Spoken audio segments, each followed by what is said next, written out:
Hey guys, welcome to my channel. I'm Frank Cox, barbecue pit engineer. This is Aaron coming in. This is the downstairs welding shop. And we're just getting stuff put in place, but guess what? We already got a build in here. This is the 1,000-gallon offset we're gonna build, and a set of plans are coming for it. For this 1,000-gallon goes to my buddy Ken Williams out in Oakland, California. You ready? Toot toot. Let's do it, man. All right, here we go.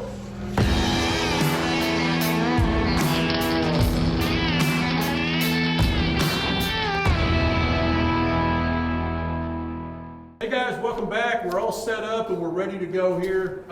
First off, I wanted to thank some people that helped me with all these videos, because without them, none of this is possible. First guy is that guy right there. You can't see him right now.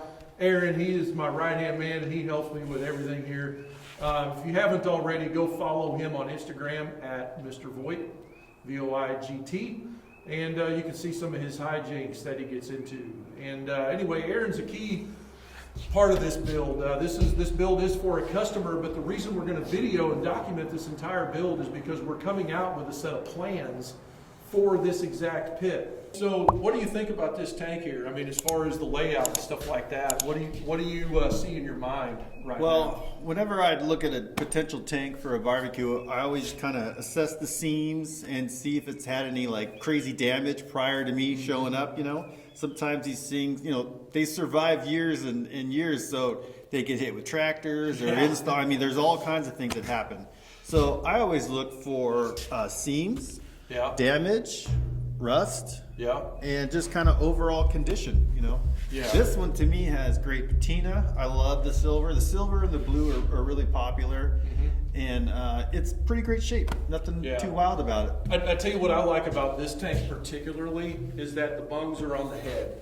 They're not in the top. And so a lot of times when you're picking out a 1,000-gallon or a 500-gallon or something like that, and they've got like a whole bunch of misplaced bungs just spread out across the top of this tank, you're gonna have to deal with that at some point. You gotta make decisions. Am I gonna remove that and plate it? Am I gonna cover it? Like, what am I gonna do with that? But this one here, we don't have no excuses. All right, so this build here is gonna be a 1,000-gallon round firebox, and we chose that simply because we've got a 500-gallon outside that's a weird shape. It's a shorter 500-gallon, but it's a little bigger diameter. And so it's not really a 500-gallon that I would normally build out for a cooker. My favorite 500 is the one that's 120 inches long from tip to tip and 38 inches in diameter. So this one being a little bit bigger diameter kind of matches this 1,000-gallon, and so they're carrying that through, that dimensionally all the way through. So anyway, so we're gonna probably go get that other tank and talk about it for a little bit. Okay guys, so now what I'm gonna do is I'm gonna cut this tank, and I've got a bunch of videos that are really old on my channel. The newest one is 4 years ago, where I showed how to actually cut a propane tank. Now I'll be honest with you, if you go all the way back to, I don't know, circa 2010 somewhere, is when I did my first video about cutting a propane tank on the internet, on YouTube, and I was scared absolutely to death to publish that information. What I did is I used two products, TSP and Dawn dishwashing soap. And you know, I had a whole, you can watch that video and see how I did it, and I think that's where the rest of the internet picked up on it, but I did that just because I was scared to publish a video, and I wanted to put extra precautions and all kinds of stuff in there. Hey, so fast forward to 2024, and here we are. I don't use that method at all. I haven't for a number of years. I've used several other methods.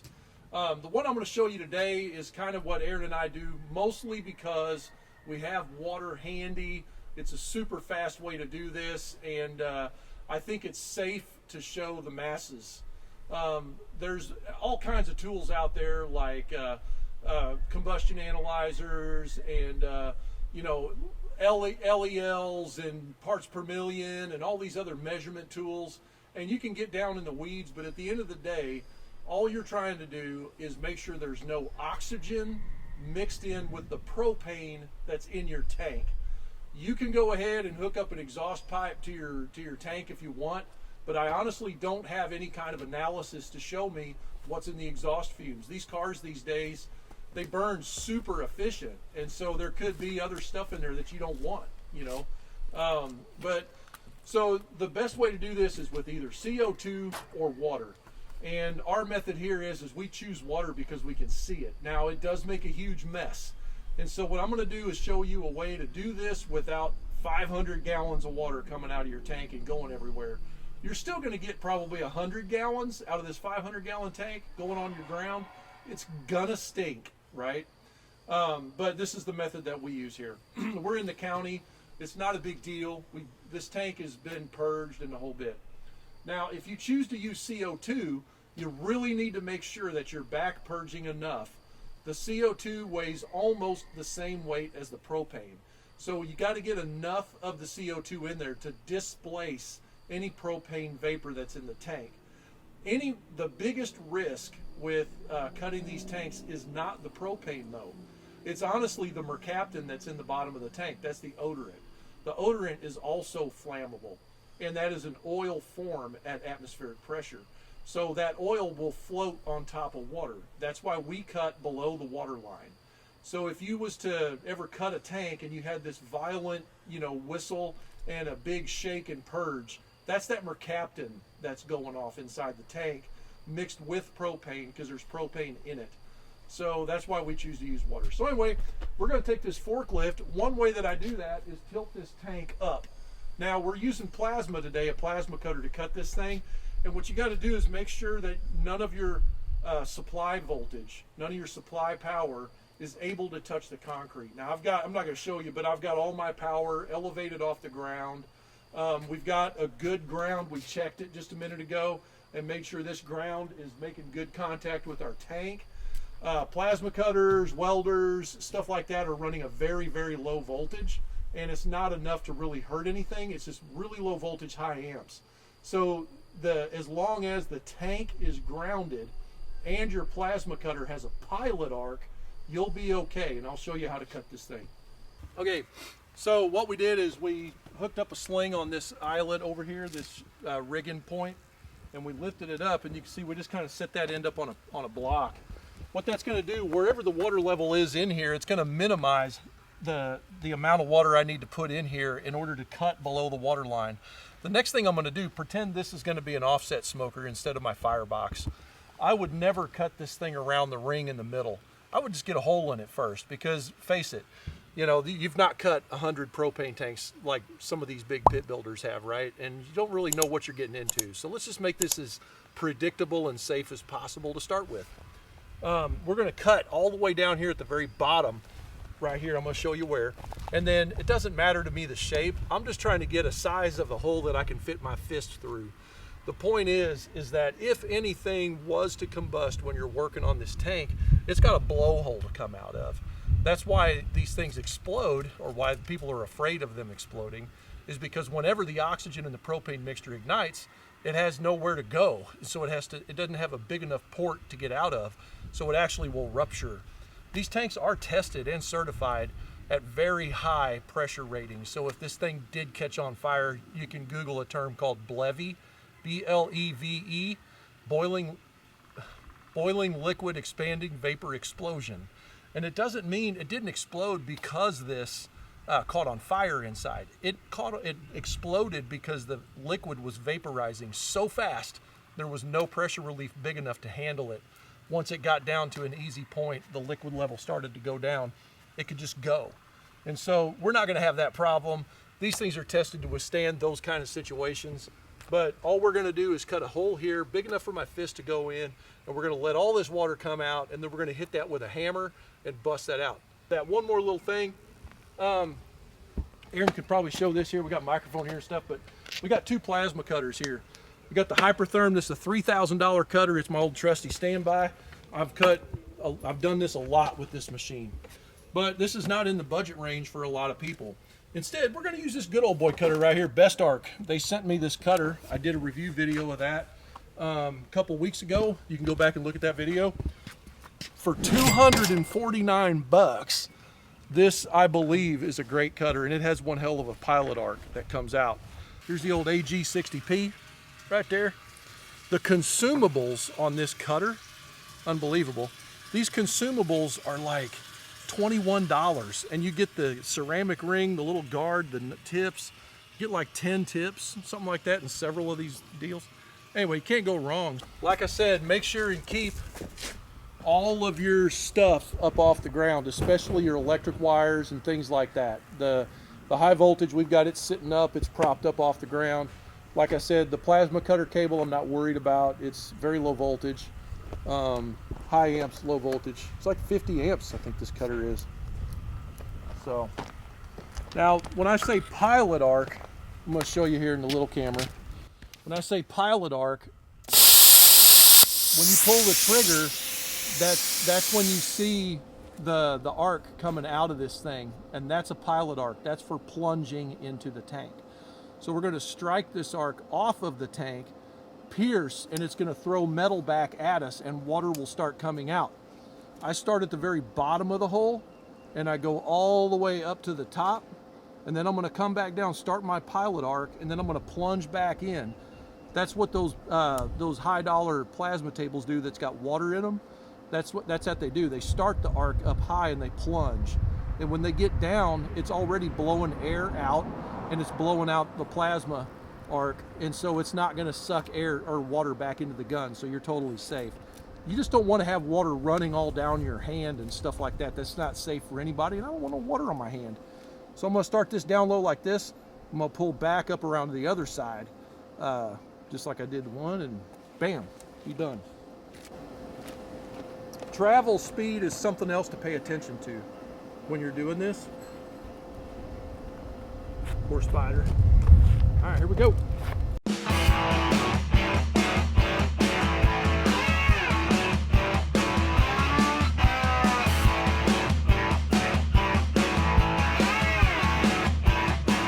Got her that time. So we turn the water off. Okay, so the thing to remember right now is that we've got what, something like 300 gallons of water in there, and it weighs 8 pounds a gallon, and so we can just sit here and wear ourselves out trying to hit that thing right now, but all that water's pushing against us. So I'm gonna give it a friendly whack just to see what happens. Sometimes it'll flip in there sideways or something, but the important thing is, and you know what, it's also really good to note, this tank is super clean, man. I'm like actually surprised, because like the water coming out, it's just like clean. There's no residual anything in there, so that's pretty cool. But anyway, here we go. There it is. Can you even believe it just like popped out? So what makes these tanks really dirty is whenever people run out of gas, what the mercaptan, the odorant, is an oil, and it's in solution with the liquid propane. And under pressure, it vaporizes at the same, approximately the same point as the liquid propane does. LP, you're not burning liquid in your house, you're burning vapor from the liquid. That's why a propane bottle would frost up or whatever. Well, in this case, what happens is people run out of propane. When the liquid level goes down, the mercaptan stops vaporizing at the same point as the liquid propane does. So you're left over with a good jigger amount, like a cup or a pint or whatever, I don't know how much it is, of mercaptan oil that's residual in the tank. If someone runs out of, let's say this tank was from 1950, and somebody routinely every 10 years or every year ran out of propane, as long as that goes, eventually you're going to wind up with a gallon or two, maybe even more, of that mercaptan left over in the tank. There's no way to get it out except to roll the tank over or pull that plug that's at the bottom of the tank. Now, if a tank has been restored, a lot of times the restoring company will pull that pipe plug out of the bottom, which honestly I've never been able to get one out. But I don't know how they do it. They're just awesome, I guess. But when they pull that plug, they can actually rinse the tank out and get rid of a lot of that mercaptan and recover it. Don't know what they do with it, but I know they recover it. And then they'll actually like strip that tank down and repaint it, fix it. They'll X-ray the tank and fix any cracks or weak welds or anything like that. Recertify the tank after it's repaired and put it back in service. So. But this tank was never recertified or anything. They just didn't even bother with it. So here we are. So this tank was really clean. I'm really happy with it. Now we can go ahead and take this thing off the blocks, we can kind of get everything resituated, take this thing inside the building, and safely cut this thing in half, which is the next step. Hey guys, I appreciate you watching this video. On the next video, we're going to get started on this firebox and get the scene set up and stuff like that. By the way, don't forget, we got a set of plans coming for this build, but in the meantime, you can go over to smokerplans.net and you can select over 240 designs that are currently published. And if you don't know where to start, go to Smokerbuilder the letter U.com. And on that site, you can join for free. It's our private community. There's a whole bunch of geeks like me and Aaron and Ashley and a whole bunch of guys in there that can help you with your build. So anyway, till next time, keep your smoke thin blue. We'll see you later.